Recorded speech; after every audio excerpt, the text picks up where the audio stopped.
Hey everyone, Wolf81TX here, and today we're going to bring you another 1911 for a review.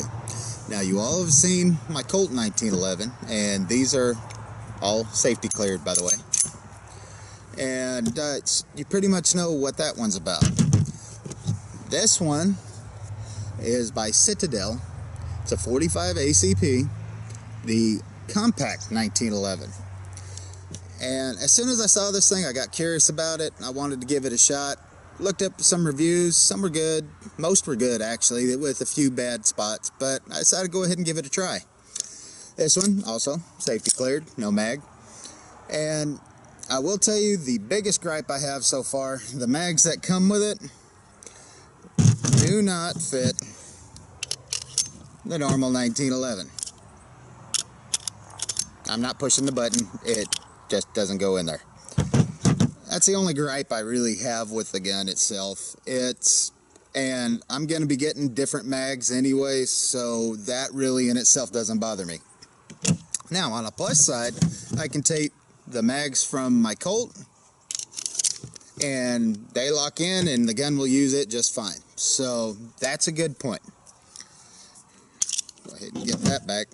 Now, I'm going to go ahead and pull these apart, and you can see the differences. Go ahead and start with the Colt. Maybe you guys can laugh at me while how long it actually takes me to do this. I never try and get into a race with this one, but some people prefer to do that.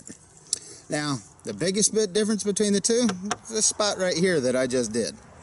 So, go ahead and get this guy out of there. There's the pin. Pull that off.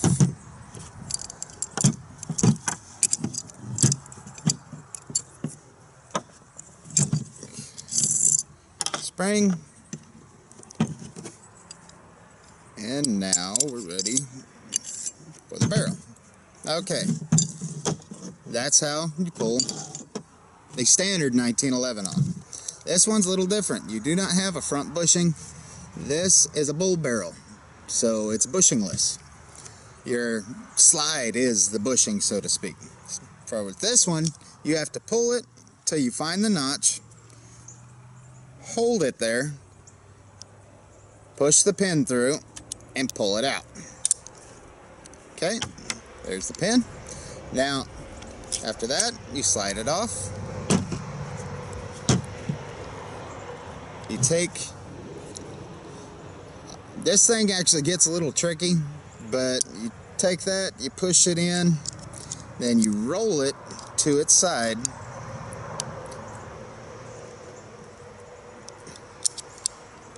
Actually, I think you got to roll it to the other side. There we go, yeah. And it comes out. Then it follows the barrel. No, excuse me. Let me back up. It does have a bushing, but it's a little bit different. The bushing actually gets slid right up in there. So you pull that bushing out, set it off to the side, then you can slide your barrel out. Trying to get ahead of myself there. Okay, here's the difference between the two barrels. I mean, not just in length. I mean, obviously this is compact, so it's going to be shorter. But look at the size of those barrels. The difference in them, it's just, there's a lot. And some people say the bull barrel is more accurate, mainly because you have a fitment between the bushing and the slide and the bushing and the barrel, so you have more room for error. To me, I can see that a little bit. But you can get competition bushings and everything to make these extremely tight so you don't have to worry about them. Now, I will say this little gun surprised me at just how accurate it is. It's extremely accurate. So I really enjoy it. It's just a good gun to shoot. It really is. So, put the bushing back in.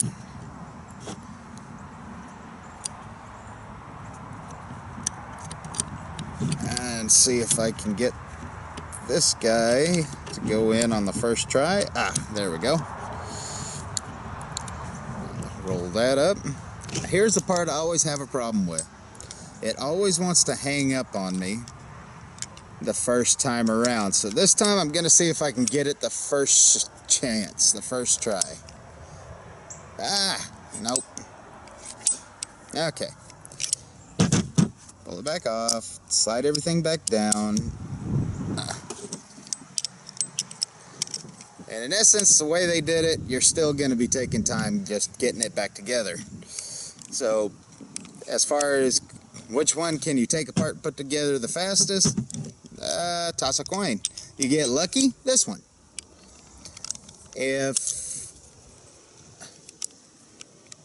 There we go. You don't get lucky, you can take those apart and put them together a whole lot faster. Alright, so let me match the hole up. There we go. Now, pull it back. Okay. This one's back together. Now, let's see how well I can do with Colt.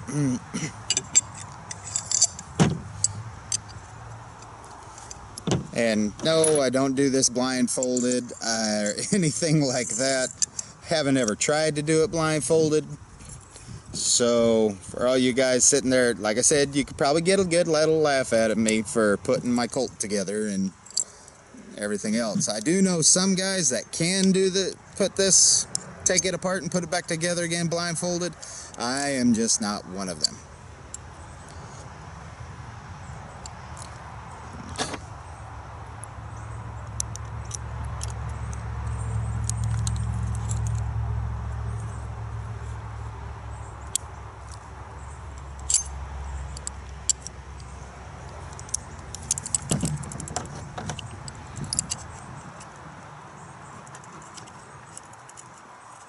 Okay,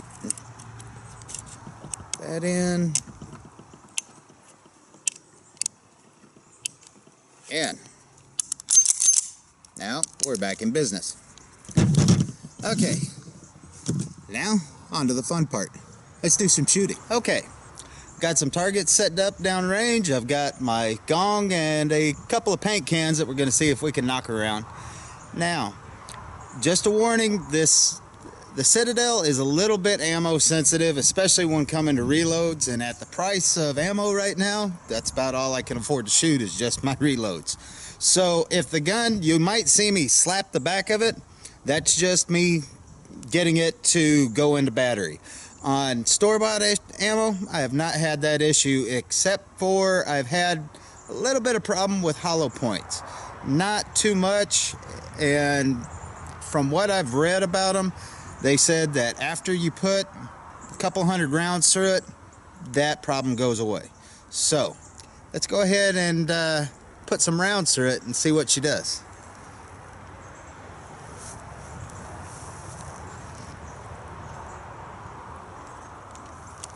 Alright, gonna see if I can hit the gong.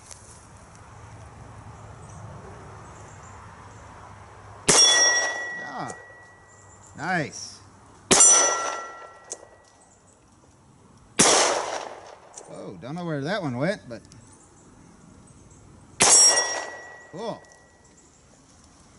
Try it. Little blue paint can right there. Woohoo! Nice. Got another one. Oh! Yeah, I'll go back to the gong.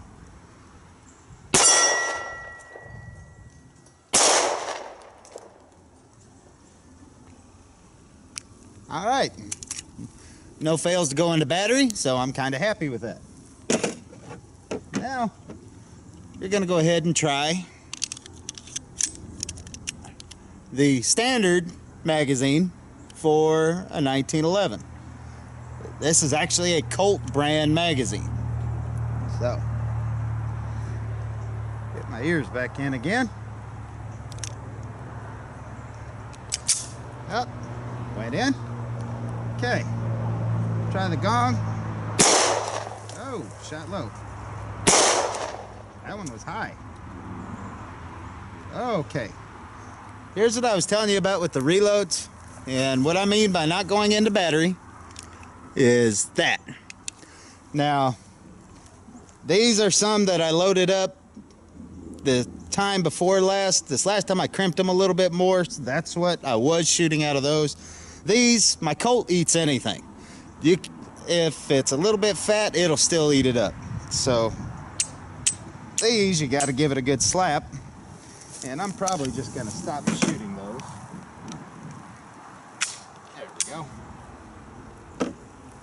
Go back to the normal rounds and see, it does a little bit better with them.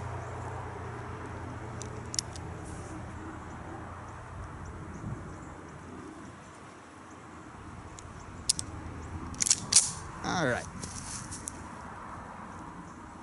Now, go back to the gong, see if I can. Ah, awesome. Whoops. Don't get carried away. I'm getting carried away. There we are. I hit a paint can. Woohoo! Nice. That thing shot. Oh.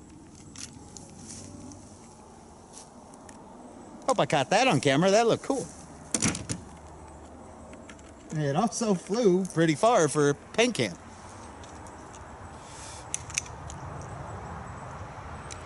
This is going to take me a little while to clean up. It's the only thing I hate about shooting targets like that is the cleanup afterwards. But, hey, we got to do what we got to do. Now, like I said, this one it's ammo sensitive. It doesn't really have much of a feed ramp. It, matter of fact, has very little of a feed ramp, if not at all. I have heard of some people taking them to a gunsmith to get a feed ramp. Well, they buff a feed ramp in, so to speak, on the barrel. So I've heard that to help. Now, it's only a $500 gun at the most from what I've been seeing. I didn't pay that for it. I got a little bit better deal on mine. But, you know, that's technically why I was kind of into this. Is any of you guys know, for a concealed carry, if you do end up having to use your gun in a deadly situation, odds of you getting that gun back are, well, these days, pretty small. So if the government decides to keep your weapon, you don't want to have that $1,400 gun that they're keeping. You'd rather have a little $500 gun that you can replace fairly easy. Okay. Put the ears back in. Shoot a couple more rounds through it.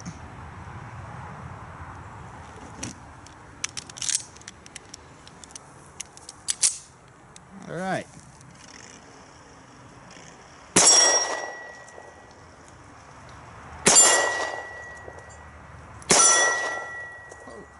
That 45 sure does knock that thing around. See, I've got one more paint can. We're gonna go ahead and see about taking it out. If I can hit it. Woohoo! Nice. Red and blue. Back out to the gong. Whoop. Put that in.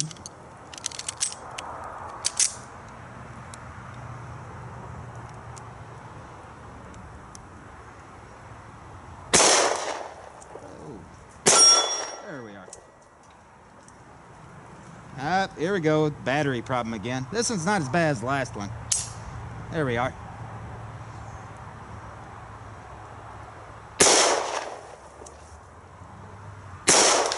Oh, these ones are shooting high. I think this must be part of the last ones I did. They were pretty hot.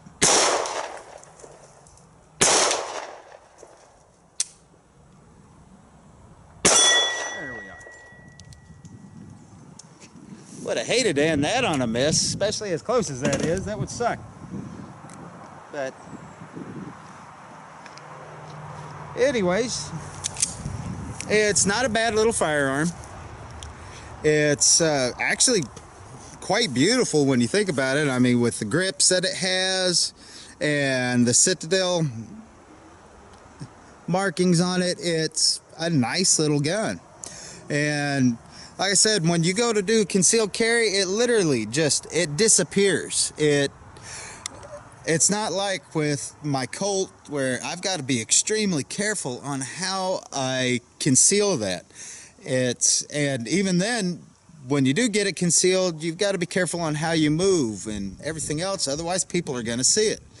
This, it just disappears and it doesn't become that much of an issue.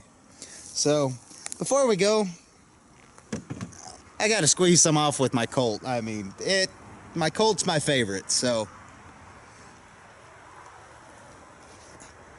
go ahead and squeeze just a few off. Oh, helps if I put one in. There we are.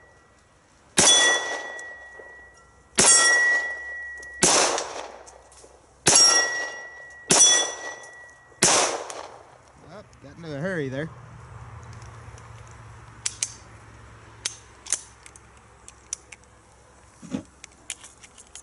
Do one more. Finish off that clip that the Citadel didn't want to do.